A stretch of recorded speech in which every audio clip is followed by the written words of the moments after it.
بسم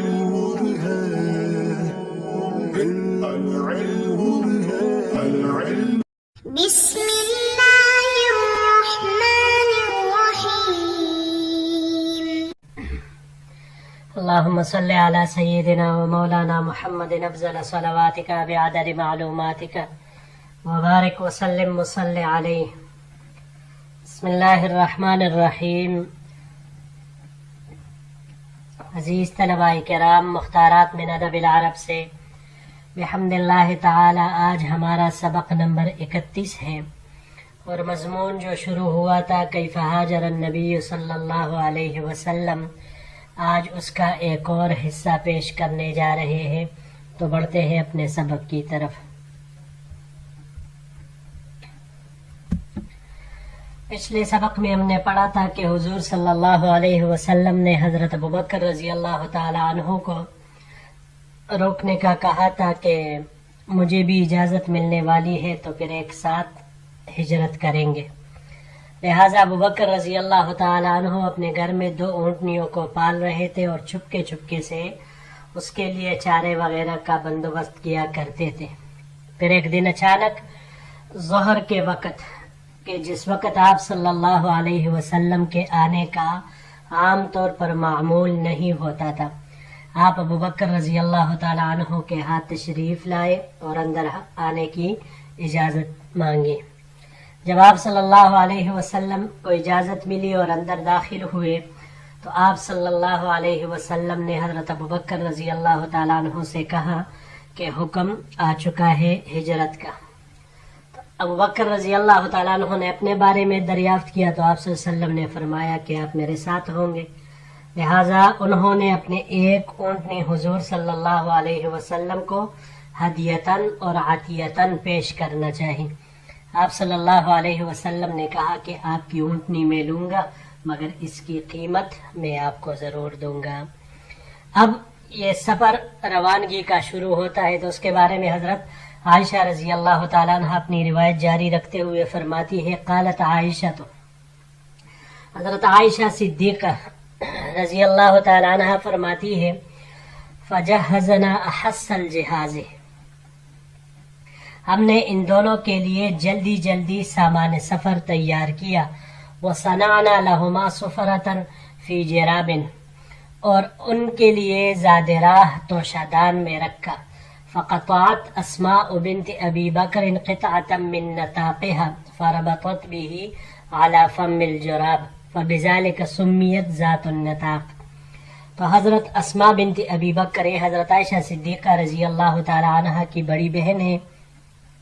انہوں نے اپنا پٹکا پاڑ کر توشادان کا منہ باندھا، اسی وجہ سے ان کو ذات النطاق کہا جاتا تھا، ذات النطاق کے نام سے موسوم ہوئی. قالت، حضرت عائشہ رضی اللہ تعالی عنہ فرماتی ہے، ثم لحق رسول اللہ صلی اللہ علیہ وسلم و ابو بکر بغار فی جبل ثور فکمن فیہ 3 لیال. پھر آپ صلی اللہ علیہ وسلم اور حضرت ابوبکر صدیق رضی اللہ تعالی عنہ غار ثور میں پہنچے اور وہاں 3 راتوں تک پوشیدہ رہے.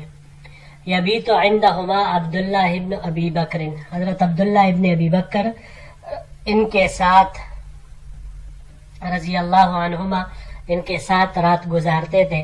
وہو غلام شاب ثقف لقن، اور وہ ایک نوجوان عقل مند اور ذکی تھے. فیدلج من عندهما بسحر فیصبح مع قریش بمکہ کبائت، لہذا سحری کے وقت ہی ان کے ہاں سے روانہ ہو جاتے اور صبح سویرے ہی اتنے جلدی مکہ پہنچ جاتے گویا کہ انہوں نے مکہ ہی میں رات گزاری ہو. فلا يسمع امرا يقتادان به الا وعاه حتى يأتيهما بخبر ذلك حين يختلط الظلام. مکہ میں جو بھی اہل مکہ سے ان دونوں حضرات کے متعلق کسی قسم کی سازش اور مکر کی خبر سنتے تو اسے یاد کر لیتے اور رات کے وقت ان دونوں حضرات کو پھر اس سے مطلع کر دیتے. فیرعى علیہما عامر بن فہیرۃ مولا ابی بکر منحۃ من غنم. اسی طرح حضرت ابوبکر رضی اللہ تعالیٰ عنہ کے آزاد کردہ غلام عامر ابن فہیرہ رضی اللہ تعالیٰ عنہ صبح شام ان کے لیے دودھ دینے والی بکریاں چرایا کرتے تھے. فیریحها علیہما حین تذهب ساعۃ من العشاء. بس جب رات کا کچھ حصہ گزر جاتا تو وہ اس بکری کو ان کے پاس لے کر آتے. فیبیتان فی رسل وهو لبن منحتهما ورضیفهما. تو وہ دونوں حضرات اسی دودھ پر جو کہ تر و تازہ ہوتا تھا اور گرم دودھ ہوتا تھا آسودہ حال ہو کر رات گزار دیتے. حتی ینعق بها عامر بن فہیرہ بغلس. یہاں تک کہ صبح منہ اندھیرے ہی میں عامر ابن فہیرہ رضی اللہ تعالی عنہ اس بکری کو ہانک کر واپس لے جاتے. یفعل ذلك فی کل لیلۃ من تلک اللیالی الثلاث. ان تینوں راتوں میں ان کا یہی معمول اور دستور یہ رہا. جی یہاں پر الفاظ بہت زیادہ ہیں ماشاءاللہ آج کے اس سبق میں، اس سلائیڈ میں، تو لہٰذا صرف اسی پر اکتفا کریں گے اور کوشش کریں گے کہ انشاءاللہ اس کو پوری طرح پڑھیں. پہلا لفظ یہاں پر احسا حساسا سے ہے. یہ باب نصارہ سے حسن مصدر اس کا آتا ہے اور باب افعال سے احساسا. ان دونوں ابواب سے نصارہ اور افعال سے برانگیختہ کرنے، اکسانے کے معنی میں یہ استعمال ہوتا ہے. اس کو اگر ہم باب تفعیل پر لے جائیں تو باب تفعیل سے تحسیسا، یہ بھی اکسانے کے معنی میں آتا ہے. اور باب افتعال سے احتساسا، یہ برانگیختہ ہونا اس معنی میں آتا ہے. سفرتن، سفرتن یہ دسترخوان کو بھی کہا جاتا ہے، زاد راہ کو بھی کہا جاتا ہے، زاد سفر کو بھی کہا جاتا ہے. جراب، جراب یہ وہ چمڑے کا برتن ہوتا تھا اس زمانے میں. اس کی جمع جربن بھی آتی ہے، جربن بھی آتی ہے، اور اجربتن یہ بھی اس کی جمع ممکن ہے.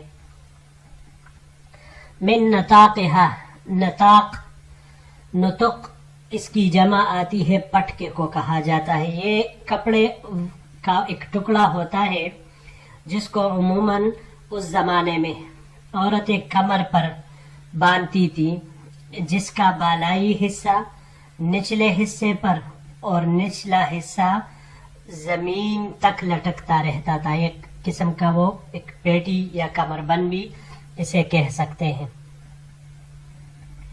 یہ باب تفاعل سے یہاں پر استعمال ہوا ہے تنطقاً، اور باب افتعال سے انتطاقاً، کمر میں پٹکا باندھنا اس معنی میں. اس کو اگر ہم باب تفعیل سے لے لیں تنطیقاً، تو کسی کو پٹکا باندھنے کے معنی میں پھر یہ آئے گا. اگلا لفظ فربطت، ربطت یہ باب ضربا اور نصرہ سے ربطن مصدر اس کا آتا ہے باندھنے کے معنی میں. باب ضربا اور نصرہ دونوں سے یہ استعمال ہوتا ہے، باندھنا، مضبوط کرنے کے معنی میں یہ آتا ہے. اس کو اگر ہم، اور اسی طرح اس کا مصدر باب ضربہ سے رباطتن بھی آ سکتا ہے، مضبوط دل ہونا اس معنی میں. اس کو اگر ہم باب مفاعلہ سے لے لیں تو باب مفاعلہ سے مرابطتن یا رباطن، دشمن کے سرحد کے پاس قیام کرنا، اور باب افتعال سے ارتباطاً، سرحد کی حفاظت کے لیے تیار رہنا اس معنی میں یہ آئے گا. اگلا لفظ ہے جی فکمنا، کمنا باب سمعا اور نصورہ سے کمونن مصدر اس کا آتا ہے چھپنے کے معنی میں، اور اگر باب افعال پر اس کو لے جائے تو اکمن یکمن اکمانن، یہ بھی چھپانے کے معنی میں آتا ہے، کمونن چھپنے کے معنی میں، اور باب افعال سے چھپانے کے معنی میں آتا ہے، اور باب تفاعل سے تکمنن پوشیدہ ہونے کے معنی میں یہ استعمال ہوتا ہے۔ سقفن سقفن ثقافتن باب سمعا اور کرومہ سے، سقفن ثقفن ثقافتن تینوں طرح مصدر ذہین ہوشیار ہونے کے معنی میں یہ آتا ہے۔ اس کے علاوہ اگر ہم اس کو باب سمع نصر سے سقفن لے لیں قاف کے سکون کے ساتھ تو یہ دانائی میں غالب ہونے کے معنی میں پھر آئے گا۔ اس کے علاوہ اس کو جب ہم باب تفعیل سے لے لیں تسقیفن تو مہذب بنانے کے معنی میں آتا ہے، اور باب مفاعلہ سے مساقفتن دانائی میں غالب ہونے کی کوشش کرنا۔ لقنن یہ باب سمعہ سے لقنن لقنتن دونوں طرح مصدر اس کا آ سکتا ہے، بالمشافہ حاصل کرنا اور سمجھنا اس معنی میں۔ باب کرمہ سے یہاں پر یہ استعمال ہوا ہے لقانتن تیز فہم ہونا، ذکی ہونا، ہوشیار ہونا ان معانی میں، اور اگر باب افعال سے اس کو لیا جائے القانن تو جلدی سے یاد کرنے کے معنی میں یہ آتا ہے۔ اگلا لفظ فید دلجو دلج ید لجو، یہ باب افعال سے یہاں پر استعمال ہوا ہے ادلاجن، اور باب افتعال سے ادلاجن، پوری رات یا رات کے آخری پہر میں چلنا۔ اس کو اگر ہم باب ضربہ سے لے لیں تو باب ضربہ سے اس کا مصدر دلوجن آتا ہے، کنویں سے پانی نکال کر حوض میں ڈالنا، اس معنی میں یہ پھر استعمال ہوتا ہے۔ اگلا لفظ یقتادانی، قید سے باب ضربہ سے قیدن مصدر اس کا آتا ہے مکر و فریب کرنے کے معنی میں، یہاں یہ باب افتعال سے استعمال ہوا ہے اقتیادن، ہیلا کرنا، مکر و فریب کرنا۔ اگلا لفظ ہے وعاہ، وعا یہ باب ضربہ سے وعین یاد کرنے کے معنی میں یہ آتا ہے، اور اگر باب افعال سے اس کو لے لے ایعاءن تو پھر برتن میں رکھنے کے معنی میں یہ آتا ہے۔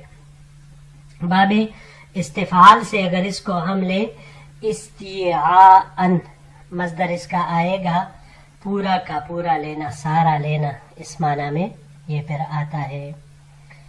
منحہ، منحہ وہ بکری جو صبح اور شام دودھ دے، اس کی جمع منائحن یا منحن آتی ہے۔ فیریحھا روحہ باب ضربہ سے ریحن بو محسوس کرنے کے معنی میں آتا ہے، اور باب نصرہ سے رواحن یہ شام کے وقت آنے جانے کو کہا جاتا ہے، جس طرح غدوتن صبح کے وقت آنے جانے کو، تو اس طرح رواحن شام کے وقت آنے جانے کو کہا جاتا ہے۔ اور رواحن اگر باب سمعہ سے آ جائے تو پھر اس کا معنی ہوگا کشادہ ہونا۔ اس کو اگر ہم باب افعال سے لے لیں، جیسے یہاں پر یہ باب افعال سے استعمال ہوا ہے اراحتن تو باڑے کی طرف جانوروں کو واپس لانا، اس معنی میں ہوگا، اور باب تفعیل کے ساتھ ترویحن، ترویحن بالجماعت یعنی باجماعت تراویح پڑھانا، اور باب استفعال سے بھی ہم اس کو لے سکتے ہیں استرواحن کشادہ ہونے کے معنی، یہ سونگنے کے معنی میں آتا ہے۔ ورزیفہما، رزیف یہ اصل میں گرم پتھر ڈال کر گرم کیا ہوا دودھ یا بنا ہوا گوشت اس کو کہا جاتا تھا۔ یہ عرب کی عادت تھی کہ جب وہ سفر پر جاتے تو اپنے ساتھ ایک دھلا ہوا اوج رکھتے تھے کہ دوران سفر جب ہانڈی میسر نہ ہو تو پھر اس میں گوشت کے ٹکڑے چھوٹے چھوٹے ٹکڑے ڈال کر اس میں اوج ڈال دیتے تھے اور پھر پتھروں کو گرم کر کے اس میں ڈالتے تاکہ اس کی حرارت سے وہ گوشت بن جائے. پھر اس کا اطلاق گرم دودھ، اس کو رضیف کہا جانے لگا، اور گرم دودھ پر بھی اس کا اطلاق ہونے لگا کیونکہ وہ بھی بدن کی حرارت کی وجہ سے گرم گرم نکلتا ہے. یہ باب ضربہ سے رزفن، دودھ کو گرم پتھر پر گرم کرنے کے معنی میں یہ آتا ہے، داغ لگانے کے معنی میں بھی ممکن ہے. اور باب تفعیل سے ترضیفن، سخت غضبناک کر دینے کے معنی میں یہ آتا ہے. ینعقو، نعقہ باب ضربہ اور فتحہ سے نعقن نعیکن، یہ چرواہے کا بکریوں کو آواز دینے کے معنی میں، جو اس کو ہانک کر لے جاتا ہے تو اپنی آواز کے ذریعے سے اس کو ہانکتا ہے. بے غلس، غلس اس کی جمع اغلاس آتی ہے، رات کے آخری تاریکی کو کہا جاتا ہے. یہ باب افعال سے یہاں پر استعمال ہوا ہے، اغلاسن، رات کی تاریکی میں چلنا. اور باب تفعیل سے تغلیسن، تو آخر رات کی تاریکی میں کام کرنے کے معنی میں یہ آتا ہے. جی عزیز طلباء کرام، بحمد اللہ تعالی، اللہ کے فضل و کرم سے یہ سبق بھی اپنے اختتام کو پہنچا. انشاءاللہ العزیز اگر زندگی رہی تو اگلے درس کے ساتھ پھر آپ کی خدمت میں حاضر ہوں گے. السلام علیکم ورحمۃ اللہ وبرکاتہ.